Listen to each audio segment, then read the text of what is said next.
नमस्कार दोस्तों। बहुत सारे बच्चे कह रहे थे कि सर जिस तरीके से आपने M1R5 के लिए रणनीति बताई है कि किस तरीके से क्या पढ़ना है और कितना पढ़ना है, उसी तरीके से एक स्ट्रेटजी वीडियो बना दीजिए ताकि हम M2R5 के लिए भी तैयारी कर सकें, ताकि कम से कम मेहनत करके हम सटीक तरीके से अच्छा ग्रेड पा पाएं। तो ये वीडियो आपके M2R5 वेब डिजाइनिंग के लिए है, ध्यान से देखिएगा। इसमें कोई ऐसा जादू मैं नहीं बताने वाला हूँ, बस मैं वो तरीका बताने वाला हूँ जिससे आप अच्छा नंबर पा सकते हैं। क्योंकि नाइलिट का जो ओ लेवल का एग्जाम होता है वो काफी आसान है, फिक्स पैटर्न के क्वेश्चन आते हैं, फिक्स सिलेबस है। तो यहाँ से चुने हुई चीजें भी अगर आप पढ़ लेंगे तो अच्छे ग्रेड आप आसानी से पा सकते हैं। तो चलिए शुरुआत कर रहे हैं अपनी इस वीडियो की। और यहाँ पर देखिए, ये सिलेबस आपको जो दिख रहा है वो नाइलिट का ही सिलेबस है। और देखिए, इसी के माध्यम से मैं समझाऊंगा और जो अपना सालों का एक्सपीरियंस है वो यहाँ पर देने वाला हूँ मैं आपको। बस आपको जितना कह रहा हूँ मैं बार बार इस चीज को दोहराता हूँ, बस उसको फॉलो करिए और आप एग्जाम में जब जाएंगे देखेंगे तो सेम एज इट इज ऐसी ही चीजें आएंगी। सिलेबस क्या कहता है इसको ध्यान से समझिए कि जो पहला सेक्शन है introduction to web designing and जो टेक्स्ट एडिटर आप पढ़ते हैं, HTML बेसिक्स, इससे आपके कितने नंबर के क्वेश्चन आएंगे? 25 नंबर के क्वेश्चन आएंगे, मतलब 1/4 सिलेबस यहाँ से आपका कवर हो जाएगा। CSS अगर आप पढ़ लेते हैं तो 20 नंबर के क्वेश्चन वहां से आएंगे। CSS फ्रेमवर्क अगर आप पढ़ लेते हैं तो 15, JavaScript Angular JS 20, photo editor web publishing and browsing 20 number के। अब यहाँ पर देखिए इसमें क्या चीज आपको समझ में आई। जो बहुत सारे बच्चे परेशान रहते हैं कि sir Java script and angular JS मुझे नहीं समझ में आ रहा, वो पूरा पढ़ाई का वक्त इसी में लगा देते हैं कि इसी को समझने में लगा देते हैं, वो आपका 20 नंबर कैरी कर रहा है। लेकिन अगर आप HTML और CSS ध्यान से पढ़ लेते हैं, वेब डिजाइनिंग आपने बेसिक कुछ ना कुछ पढ़ी ही होगी, अगर इतना पोर्शन अगर आप कवर कर लेते हैं तो कितना नंबर आ रहा है आपका? 55 नंबर यहीं पे कवर हो जा रहा है।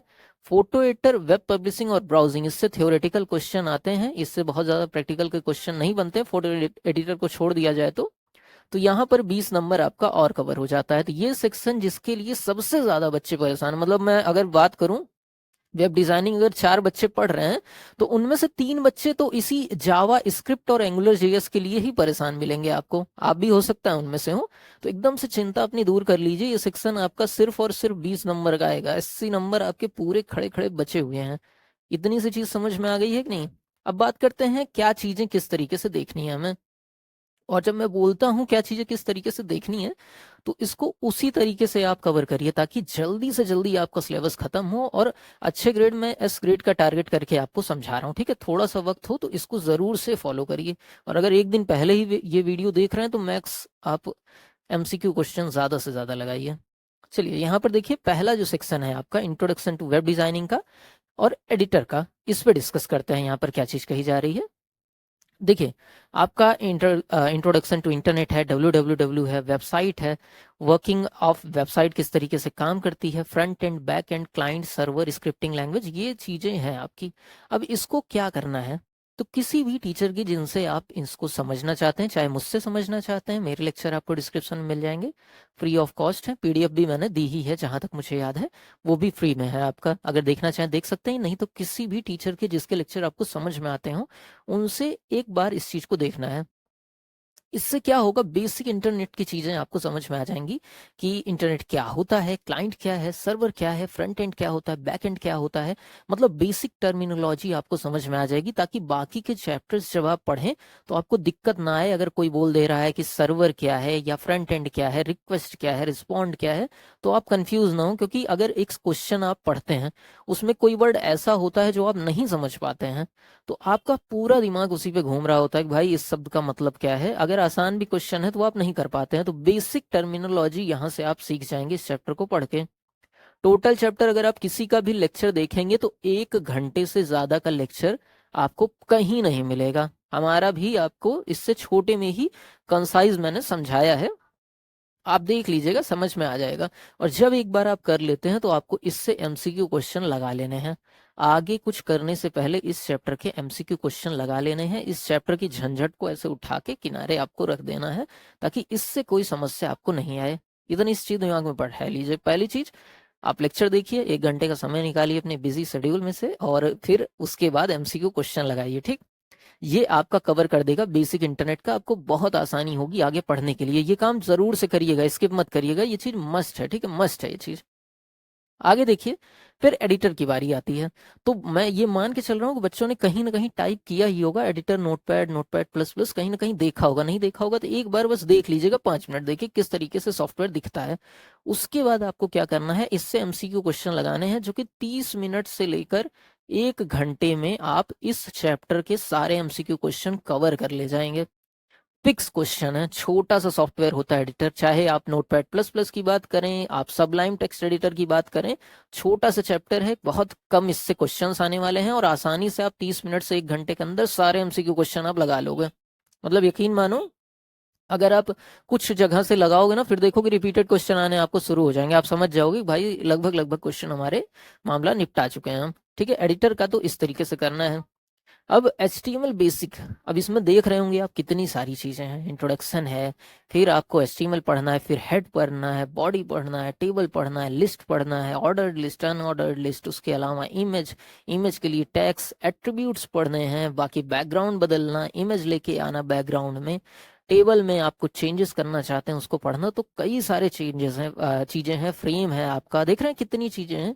अब बच्चे क्या करते हैं, इसमें बहुत ज्यादा व्यस्त हो जाते हैं। तो मैं एक तरीका बता रहा हूँ, देखिए ये तो सही तरीका नहीं है। वेब डिजाइन आप पढ़ना चाहते हैं पूरा पढ़ना ही चाहिए, लेकिन मैं एग्जाम के पर्पज से राय दे रहा हूँ, ये सही भी नहीं है, मैं खुद कह रहा हूँ ये चीज सही नहीं है कि आप एग्जाम के पर्पज से पढ़िए। लेकिन अगर आपके पास कम दिन है तो अभी ये काम कर लीजिए, आगे आप इस चीज को अच्छे से पढ़ लीजिएगा। ठीक है, ये उम्मीद मैं आपसे कर रहा हूँ। तो क्या करना है, सबसे पहले HTML की बेसिक चीजें आपको पढ़ लेनी है। बेसिक मतलब कि भाई वेब पेज कैसे बनता है, बेसिक सा, कि नोटपैड पे टाइप करते हैं, फिर .html लगाते हैं, उसके बाद सेव कर देते हैं, वेब पेज बन जाता है। क्या क्या चीजें होती हैं वेब पेज में, हेड होता है कहाँ पे, टाइटल कहाँ पे होता है, बॉडी कहाँ पर होती है, ये सारी चीज आपको पढ़ लेनी है। ओपनिंग क्लोज टैग क्या है, क्लोजिंग टैग क्या है, ये सब कुछ आपको पढ़ लेना है। इसमें आपको 30 मिनट लगेगा ज्यादा से ज्यादा, 30 मिनट से ज्यादा नहीं लगेगा। मैं पूरा HTML पढ़ने को नहीं कह रहा हूँ, मैं पढ़ने को कह रहा हूँ आपको क्या चीज किस तरीके से यूज में लाया जाता है, कि कोई टैग यूज करना है तो उसके लिए कैसे ब्रैकेट लगाते हैं,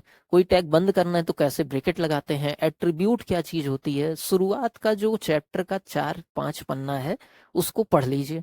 इससे क्या होगा, इससे आप चीजें समझ जाओगे कि भाई टैग वैग का मामला किस तरीके से काम करता है। समझ रहे हैं, इतनी सी चीज आपको करनी है। पहली चीज क्या करनी है, बेसिक चीजें समझ लेनी, पूरा HTML नहीं कि टेबल टूल क्या है ये सब नहीं समझना है, मैं ये नहीं कह रहा हूँ। बेसिक चीजें कि टैग किस तरीके से इस्तेमाल में लाया जाता है, एट्रीब्यूट कैसे लाया जाता है, हेड बॉडी कैसे होती है, वेब पेज कैसे बनाया जाता है, ये सारी चीजें आप समझ लीजिए। 30 मिनट में ये काम आप कर सकते हो आसानी से। ठीक है, शुरू के 4-5 पन्ने पढ़ने हैं आपको।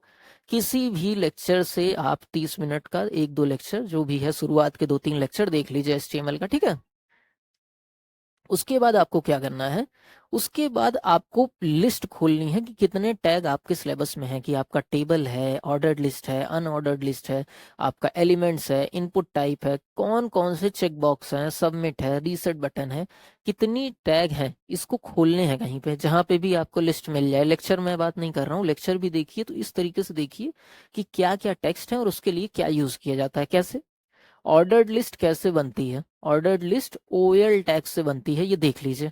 देख लिया आपने, काम खत्म। ठीक, अनऑर्डर्ड लिस्ट कैसे बनती है, अनऑर्डर्ड लिस्ट UL टैग से बनती है, देख लिया, काम खत्म। एक एग्जांपल इसका देख लीजिए कि किस तरीके से बना हुआ है, बस देख लीजिए, लगाइए मत, क्योंकि उसमें काफी समय लग जाएगा, वो समय आपके पास है नहीं। अगर समय है तो फिर तो कहने की बात नहीं है, पढ़िए, अच्छे से पढ़ाया है मैंने। ठीक है, इस तरीके से सारी चीजें, चेकबॉक्स कैसे लगता है एक बार एग्जाम्पल देख लीजिए, सबके एग्जाम्पल देख लीजिए। इस तरीके से आप कर लेंगे ना, तो पूरी समरी एक उस बच्चे के तरीके से दिमाग में तैयार हो जाएगी जिसने कभी पढ़ा था और हल्का हल्का धुंधली याद उसकी रह गई है। इस तरीके से आपका भी सिलेबस तैयार हो जाएगा।